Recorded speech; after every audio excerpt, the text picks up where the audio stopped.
안녕하세요. 정유현 연구원입니다. 오늘은 7강 워크북 해설 진행하겠습니다. 7강에서는 우리가 비판형과 평가형을 배웠습니다. 그래서 이것은 6강에서 배운 설명형과 분석형과 원리는 동일하지만 그 설명형에서 나아가서 이제 옳고 그름과 같은 가치평가나 의의와 한계 등까지를 도출을 해야 되는 것이 핵심이었습니다. 그래서 이제 문제로 들어가 보면 문제 1번 같은 경우는 경기대 2015학년도 기출문제를 활용한 것입니다. 문제를 보니까 1-1번은 제시문 2를 활용해서 제시문 2를 기준으로 삼아서 제시문 1에 나타난 기억이라는 현상의 이유를 분석할 수 있다라는 전제가 주어져 있네요. 그래서 일종의 설명형, 분석형이라고 볼 수가 있고 그것을 중심으로, 즉 설명의 내용을 중심으로 빈칸을 채우면 되겠습니다. 빈칸의 구성을 보니까 일반적인 진술 하나와 구체적인 진술 두 가지로 구성이 되어 있습니다. 이것은 기준이 되는 제시문 2가 일반적인 주장과 그것을 상술한 내용으로 구성되어 있음을 이제 얘기를 해주는 것이겠죠. 그래서 기준이 되는 제시문을 먼저 독해를 해본다면은 경제교과서에서 발췌한 아주 기본적인 내용이 담겨져 있습니다. 그래서 여기서는 합리적 선택의 개념을 설명하고 있네요. 합리적 선택은 모든 대안의 편익과 비용을 비교평가하여서 순편익을 산정하는 과정이다 라고 얘기를 하고 있어요. 그래서 일반적인 주장을 먼저 정리를 한다면 합리적 선택이란 비용과 편익을 비교평가하는 것인데, 그래서 편익에서 이제 비용을 제한 것이 이제 순편익이라고 볼 수 있겠죠. 그래서 순편익을 극대화하는 선택을 해야 된다라고 했을 때 그것을 이제 상술한 내용이 이어지고 있습니다. 여기서 중요한 것은 이라고 하면서 이 선택지 가운데 가장 자신이 중요하게 생각하는 요인, 그러니까 개별적인 요인의 상대적인 중요도에 따라서 가중치를 달리 부여해야 된다라는 점, 그리고 두 번째로는 시점의 차이까지 고려해야 된다라고 말하고 있어요. 그래서 동일한 시점의 가치로 환산해서 비교해야 된다. 그래서 상술 두 가지 내용을 살펴보면 가중치를 고려해야 된다라는 것이죠. 그래서 그 선택을 구성하는 개별 요소들의 상대적인 중요도를 이제 고려해야 된다. 개별적인 요소의 상대적인 중요도를 고려하는 것을 말합니다. 그리고 두 번째로는 시점의 차이를 고려하는 것이죠. 그래서 시점의 차이라는 것은 어떤 선택을 직접적으로 행하는 것으로 인한 어떤 명시적인 비용일 수도 있죠. 직접적인 비용일 수도 있고, 그 다음에 그 선택에 이르기까지의 과정을 포함한 어떤 간접적인 편익이나 비용을 의미한다고도 볼 수 있습니다. 간접적인 비용이나 편익을 이제 포괄적으로 고려를 해야 된다라고 정리를 해볼 수 있겠죠. 그래서 이것이 결국 이제 우리가 설명하는 기준이 됩니다. 그럼 이제 설명의 대상이 되는 기억의 현상을 한번 살펴보도록 하겠습니다. 제시문 1에서는 정치적 무관심 현상을 제시를 하고 있어요. 그래서 이것은 이제 주요 해결 과제로 제기되고 있는데, 시민들이 왜 정치 참여에 관심을 보이지 않느냐, 그 이유는 여러 가지가 있다. 중요하게 돼 있어요. 그 이유를 우리는 이를 활용해서 이제 설명을 해야 됩니다. 그래서 여기는 그 증거를 얘기를 하고 있죠. 정치적 무관심이 확대되는 그 현상의 단서로서는 투표 참여율, 지방자치선거의 투표 참여율이 보통은 뭐 50%는 넘어야 할 텐데 30%까지 떨어진 데서도 확인을 할 수 있다라고 증거를 제시하고 있습니다. 그럼 이제 정치적 무관심 현상에 제시문 2의 원리를 한번 적용을 해본다면은, 여기서 이유는 바로 그 투표 참여 행위 또는 정치 참여 행위가 그렇게 합리적인 선택이 아니다라는 얘기가 나와야 되겠죠. 그래서 투표 행위의 편익이 비용을 능가하지 못하는 것이죠. 편익보다 비용이 크기 때문에, 그러니까 순편익이 양익값이 되지 않기 때문에 아마도 사람들이 투표 행위를 외면한 것이 아니냐라는 얘기가 나와야 될 것입니다. 그래서 일반적인 진술은 이렇게 되겠죠. 어떤 선택한 행위의 순편익을 산출한 것이 바로 그 일반적인 진술의 내용이 되겠습니다. 그러면은 구체적 진술 두 가지로 범주화한 것은 우리가 제시문 2를 독해할 때 파악을 했듯이 상술하는 내용 두 가지를 연관 지으면 되겠습니다. 그래서 첫 번째로는 가중치에 대한 언급을 해야 되겠죠. 그래서 가중치라는 원리를 적용을 해본다면은 이런 정치 참여라는 것은 개인의 삶을 구성하는 무수히 많은 요소들 중에 하나의 요소에 불과할 텐데, 그런 정치 참여라는 것은 개인의 삶 속에서 그런 상대적인 중요도가 당연히 낮기 때문에 사람들이 투표에 참여하지 않겠죠. 그래서 정치 참여의 상대적인 중요도가 개인의 삶에서 낮아지는 현상을 지적할 수 있습니다.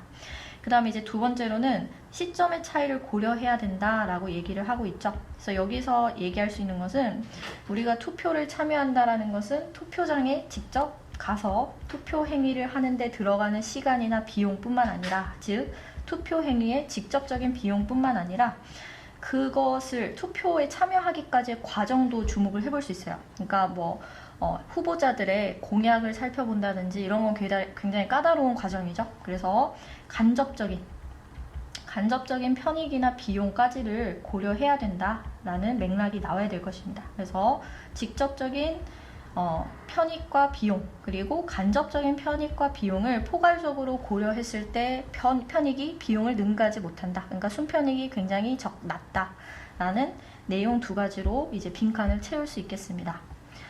자, 그 다음에 1-2번은 재심문 3의 관점에서 재심문 1의 투표율 저조 현상을 300자 내외로 비판해라 라는 문제입니다.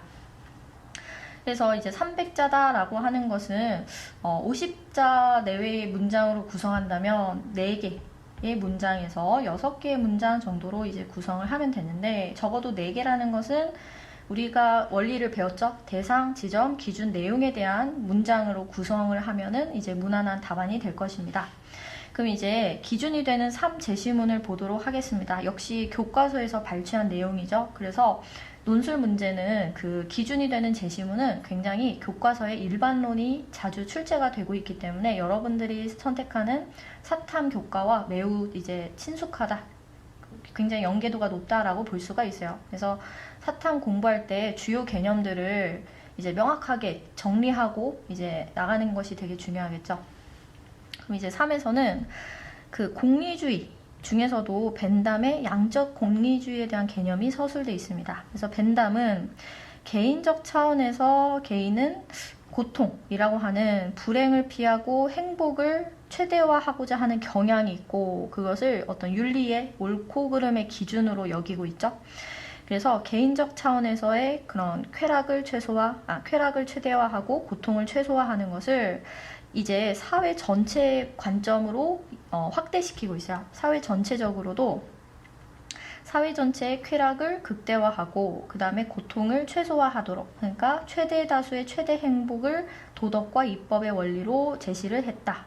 그래서 여기서 이제 상술하는 내용은 그 양적 계량화를 시도하고 있다라는 부분이죠. 그래서 그는 이것의 과학적인 산출 계량화를 위해서 질적인 차이는 배제하고 오로지 양적인 차이만을 고려해서 계량법 또는 산출하는 계산법을 도입했다. 그래서 예를 들어서 뭐 강도라든지 지속성과 같은 기준을 적용해서 쾌락의 양과 고통의 양을 산출하고자 하는 시도겠죠. 그래서 이 기준을 적용해서 투표율 저조 현상을 한번 설명을 해본다면 이렇게 개요를 짜볼 수 있어요. 대상, 지점, 기준, 내용, 이런 원리를 이제 표제어로 삼으면 대략적인 개요를 짜는데 유리하겠죠. 그래서 여기서 대상은 당연히 투표율이 낮아지는 투표율 저조 현상이 됩니다. 그랬을 때 이 투표율 저조 현상을 분석하고 비판하는 기준은 제시문 3에 있었어요. 여기서 말하는 벤담의 공리주의인데, 벤담의 공리주의의 그 관점을 간단하게 정리를 한 문장 정도로 얘기를 해줘야 되겠죠. 그래서 벤담에 따르면 또는 제시문 3에 의하면 여기서 행위의 주체는 사회의 법제도를 이제 도입하는 입법자 또는 정책 이반자가 되겠습니다. 그래서 가령 이제 입법자는 사회 전체의 쾌락을 증대시키고 사회 전체의 행복도를 높이고 그리고 불행을 감소시키는 그런 정책을 취해야 된다. 고통을 축소시키는 정책을 입안하고 도입해야 되는데, 이것이 이제 기준이 되죠.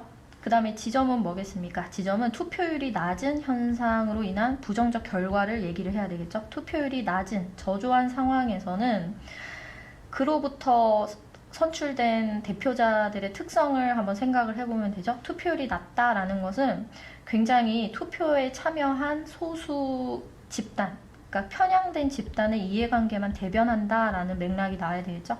편향된 소수 집단의 이해관계, 그것이 자신의 지지 기반이 되기 때문에 그런 편향된 이해관계를 대변하기 때문에 이것은 당연히 다수 국민들의 권리를 보호하는 데는 한계가 있겠죠. 그러다 보니까 이것은 최대 다수의 최대 행복이라고 하는 벤담의 그런 입법 원리를 배척하는 것이다, 배치되는 것이다 라는 얘기를 해볼 수 있습니다. 그래서 이런 편향된 집단의 이해관계를 대변하는 상황에서는 최대 다수의 최대 이익이라고 하는 원리를 실현할 수 없다라는 얘기가 나와야 되겠죠. 최대 다수의 최대 행복이라는 원리를 실현할 수 없다. 따라서 이제 제 주장은 따라서 투표율을 높여야 된다라는 건데, 이거는 개인적 차원이 아니라 사회적 차원의 해법을 얘기를 해야 되겠죠. 그러니까 어떻게 하면 국민의 투표 참여를 높일 수 있을 것이냐 라고 구체화한다면은 이런 정치 참여의 편익을 높이는, 그래서 투표 참여로 인한 어떤 인센티브 제공 등의 원리를 얘기할 수 있죠. 정치 참여의 편익을 증대시켜서 국민들의 참여를 유도하는 것이 바람직하다라고 글을 작성할 수 있겠습니다. 그래서 이렇게 대지기내로 개요를 한번 짜본다면은 꼭 이 순서대로 글을 작성해야 되는 것은 아니죠. 우리가 짧은 논술 답안에서는 오히려 두 갈식 구성이 효과적일 수 있습니다. 즉 여기서는 내용부터 쓰는 것이죠. 예를 들어서 이런 식으로 문장을 시작할 수 있습니다. 투표율 저조 현상으로는 벤담이 주창한 최대 다수의 최대 행복의 원리를 실현할 수 없다라고 글을 시작을 해도 되겠죠. 그래서 이 요소들의 순서는 그렇게 중요한 것이 아니나 이 요소들을 답안에는 반드시 담도록 해야 되겠죠. 그래서 여기까지가 이제 1번 내용이었습니다. 네, 2번은 한양대 상경계열 문제를 활용한 것입니다. 2-1번에서는 4에 제시된 현대 자본주의 질서의 특징을 요약해라. 그 다음에 2-2번에서는 그 특징 속에서 살아가는 인간형의 특징을 제시문 5를 활용해서 설명해라.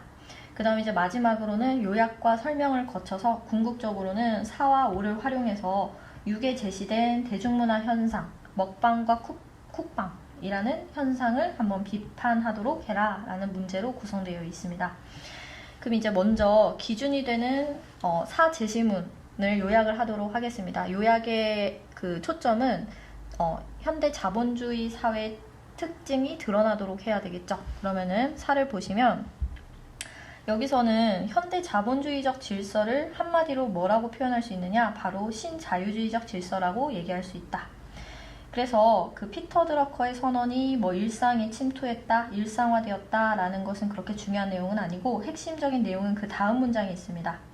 이러한 자본주의적 질서의 특징은 모든 문제의 원인과 그 다음에 그것의 책임, 그리고 나아가서는 해법의 도출까지를 사회가 아니라 바로 개인에게 귀속시킨다 라는 부분이 이 글의 가장 핵심적인 내용이라고 볼 수 있습니다.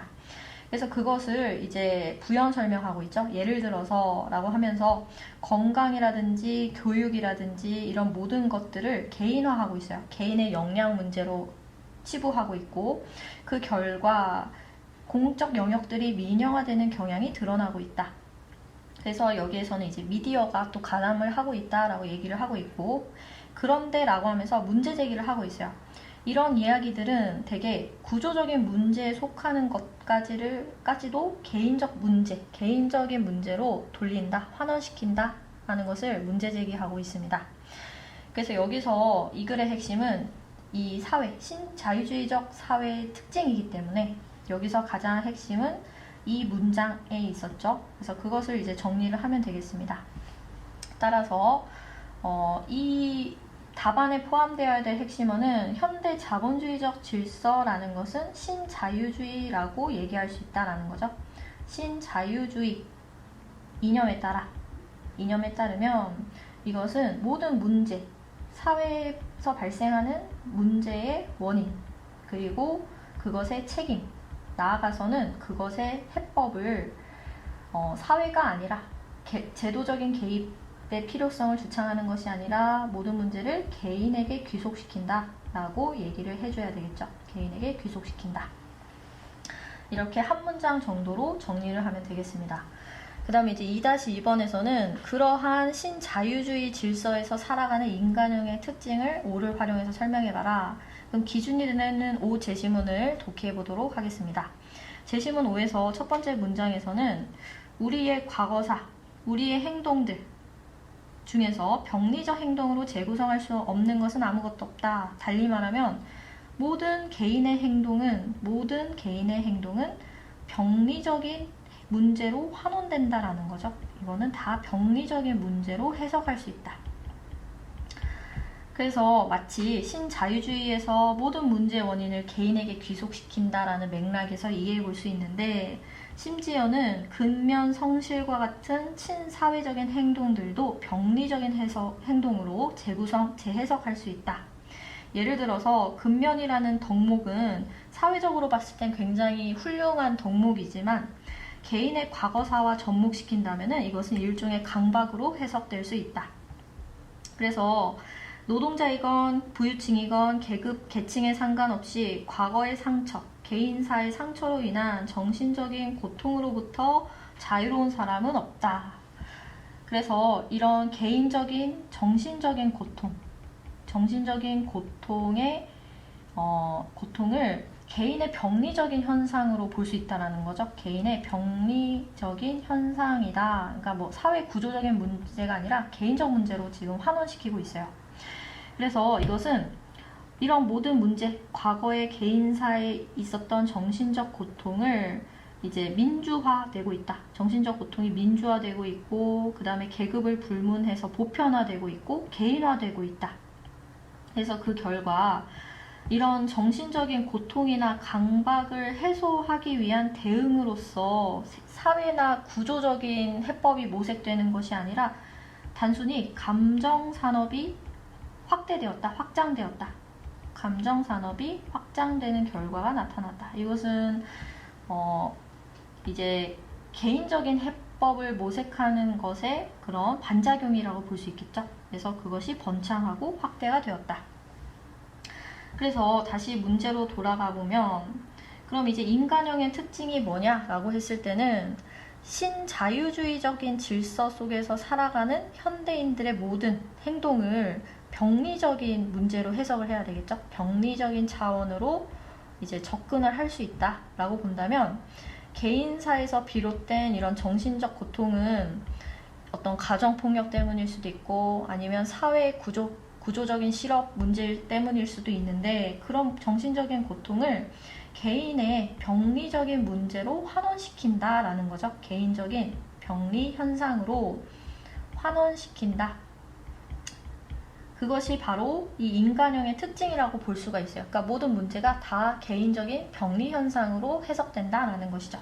그래서 그 결과 근본적인 해결책이 나타난 것이 아니라 감정산업만 팽창하는 결과가 초래되었다라고 얘기를 해볼 수 있겠습니다. 그래서 2-2번은 이렇게 병리적 문제로의 환원을 핵심으로 정리를 하시면 됩니다.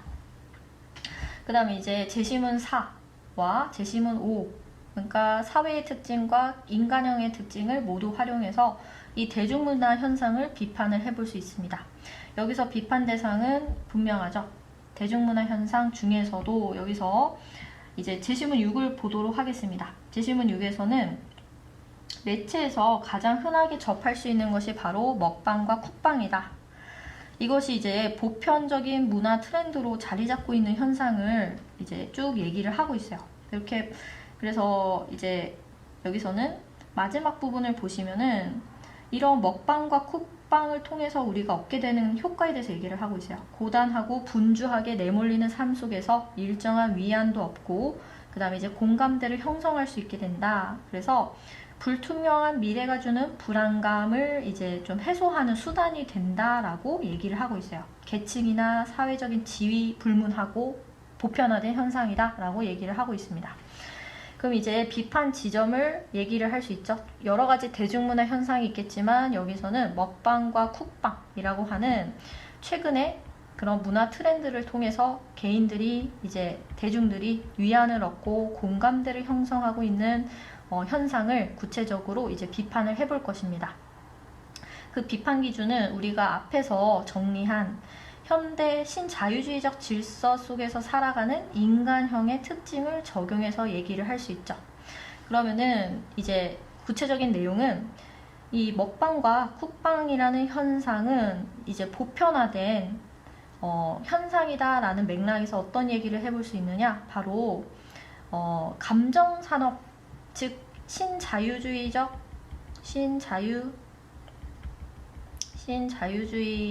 질서에서 속에서 팽창된 감정산업의 일환이라고 이해할 수 있다라는 거죠. 감정산업의 일환으로서 먹방과 쿡방이 이제 보편화되었다.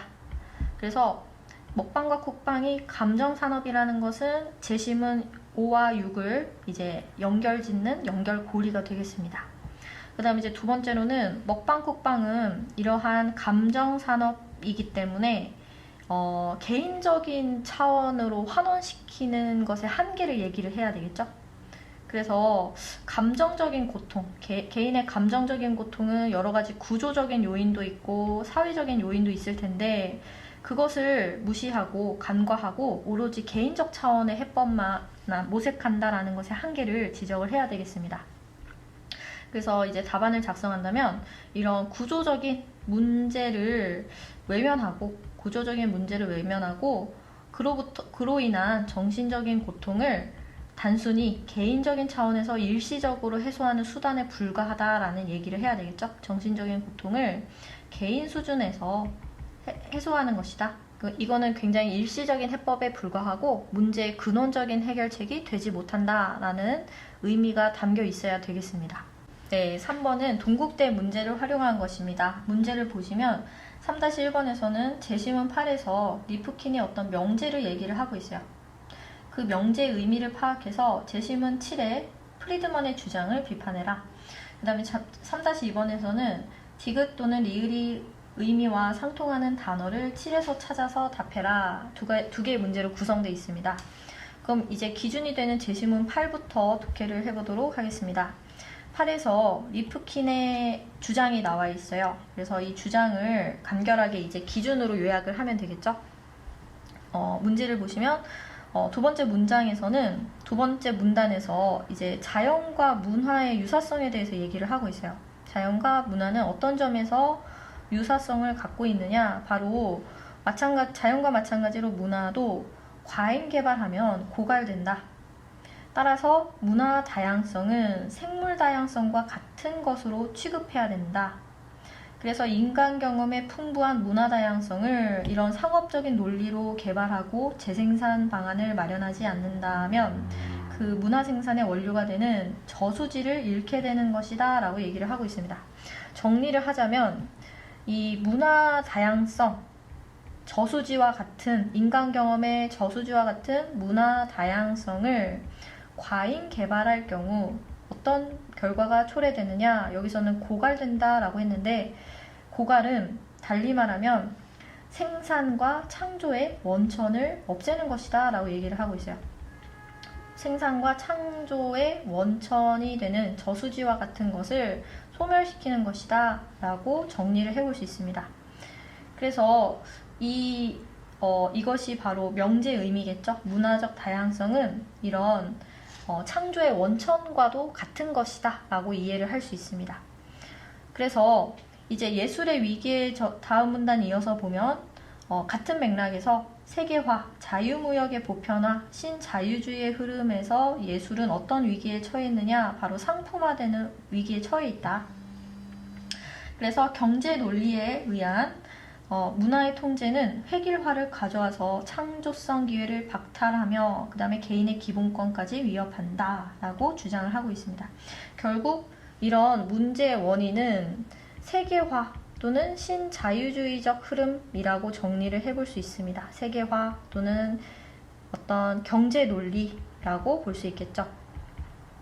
그래서 이렇게 이런 원인으로 인해서 어떤 결과가 초래되느냐? 바로 문화의 획일화, 그리고 창조성의 박탈, 그리고 개인의 기본권 침해라는 문제가 발생한다라고 볼 수 있습니다.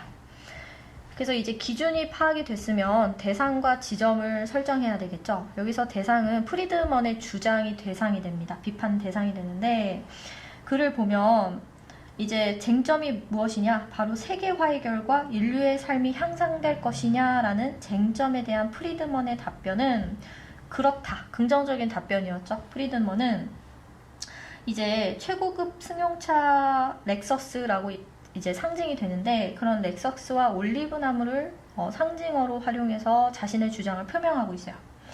그래서 어떤 생각에 잠기느냐? 프리드먼은 이런 급격한 세계화의 흐름과 더불어서 전통적인 가치와 현대의 가치가 공존하는 것을 상징적으로 표현하고 있어요. 렉서스와 올리브나무. 그래서 이 렉서스라는 것은 세계화 이후, 냉전 시대를 대체하는 세계화의 흐름 이후에 나타난 그런 번영을 상징하고, 올리브나무 같은 경우는 과거 전통을 상징하는 것이다. 그랬을 때 이 두 개가 서로 긴장 관계를 이루면서 대결을 하고 있는데, 충돌을 하고 있는데, 이에 대해서 궁극적으로 어떻게 주장을 하느냐? 렉서스, 즉 번영, 세계화 흐름에 발맞춘 번영이 주된 흐름이 될 것이다. 그런 전통 문화에 대한 고수는 이제 뒤안길로 사라질 것이다 라고 주장을 하고 있어요. 그래서 따라서 우리의 과제는 더 좋은 렉서스를 만드는 것, 달리 말하면 세계화의 흐름에 잘 적응하는 것이 바로 부가가치가 큰 기술을 개발하고 혁신을 거듭하는 길이다 라고 주장을 하고 있어요. 그러니까 여기서 대상은 프리드먼의 주장인데, 거기 안에서의 구체적인 지점은 바로 세계화의 결과가 쟁점이 되고 있었죠. 세계화의 결과, 인류의 삶은 번영할 것이냐 라고 했을 때 긍정하고 있어요. 어떻게 긍정하고 있느냐?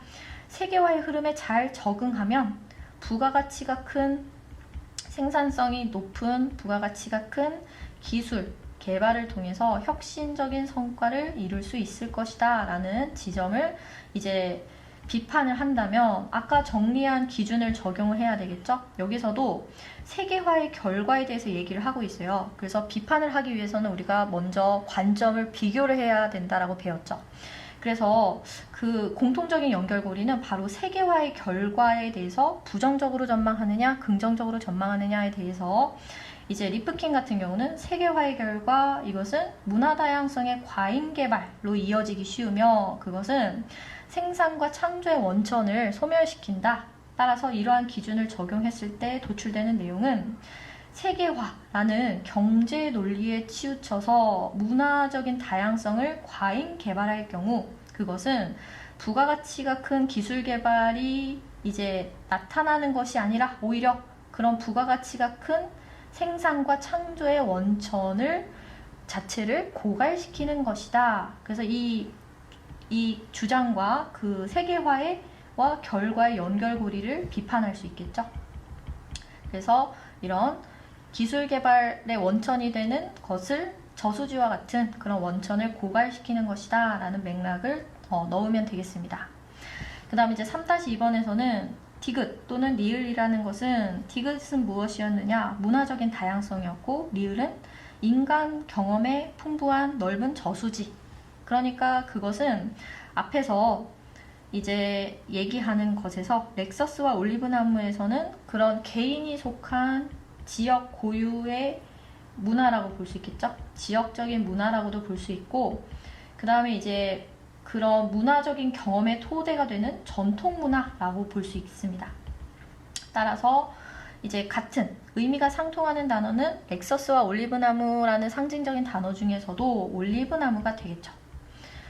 그래서 여기까지 이제 3번 문항을 정리를 해보았습니다. 그래서 여러분들이 이제 틀린 문항, 그리고 본인이 이제 놓친 부분에 대해서는 명확하게 복습을 하고 넘어가야 되겠죠. 그래서 복습을 하시고 궁금한 점 있으면은 댓글을 통해 남겨주면은 답변을 하도록 하겠습니다. 그럼 이상으로 7강 워크북 해설을 마치겠습니다. 수고하셨습니다.